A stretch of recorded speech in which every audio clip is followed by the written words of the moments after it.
Many of you who are following me are interested in a yogic path, evolutionary thinking, on spiritual growth, personal development, this sort of thing. So, one of the questions that came up is, how do you know that you're evolving?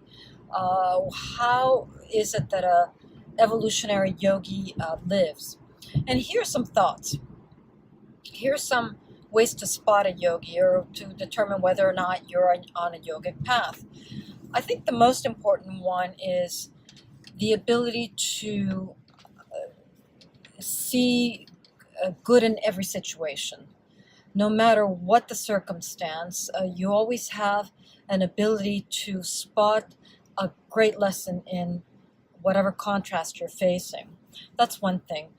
Another way to know whether you're an evolving yogi is the ability to spend time, quiet time, alone time, and feel really at peace. If you go to India, you'll note that a lot of the mystics, a lot of the spiritual people spend quite a lot of time alone. That's because they're in meditation. They're being introspective. They understand that the only way to find answers is not to listen to people out there, all that chatter and noise that we hear, but rather than to find the answers in ourselves, within ourselves. When we quiet our minds, when we quiet our thoughts, we connect to our higher source.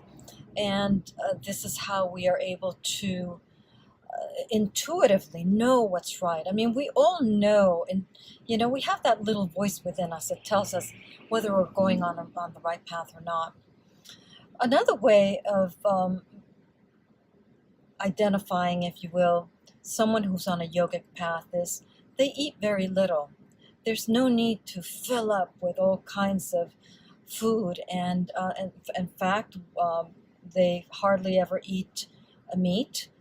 It's the idea of ahimsa, which is the idea of not killing, peacefulness, living in peace, living in harmony with other creatures, other life beings on this planet.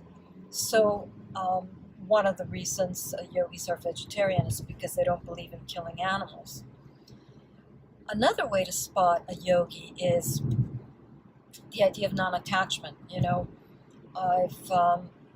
This is interesting. I've met several people throughout my life who we were having a conversation, and I mentioned something about, oh, what a beautiful necklace you're wearing, and they've given me that necklace. Not that I wanted to accept it, trust me, but it is within their soul to give up things easily. They don't become attached to things.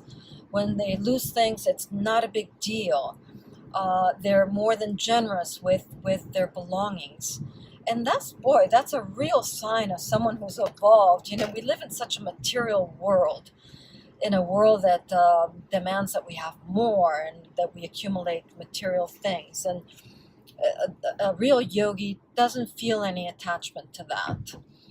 In fact, another way to spot a yogi is look and see how they live. What kind of a home do they have? Are they packed full of things? If they are, they're probably, not yet on that journey. A yogi tends to live minimally. They don't need an awful lot to be happy. In fact, accumulation is so contrary to the yogic path. So these are just some things. Certainly yoga. Yogis tend to do yoga, and why is that? It's because they have mastered control of the body through their thinking, through the mind. A lot of pain is, we can control pain through our thoughts, through the control of the mind. Some yogic postures are extremely difficult.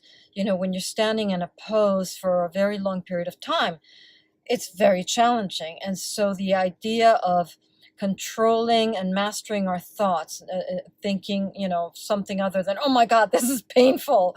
I do Ashtanga yoga, and some of the poses are really challenging, and staying in them and staying calm with the breath is a real sign of mastering your mind over your body. And when we can do that, when we can put our bodies in positions that seem to be impossible and not feel any pain, it's because we're able to disconnect pain from our thoughts. And that's a real achievement. That's a real sign of a yogi.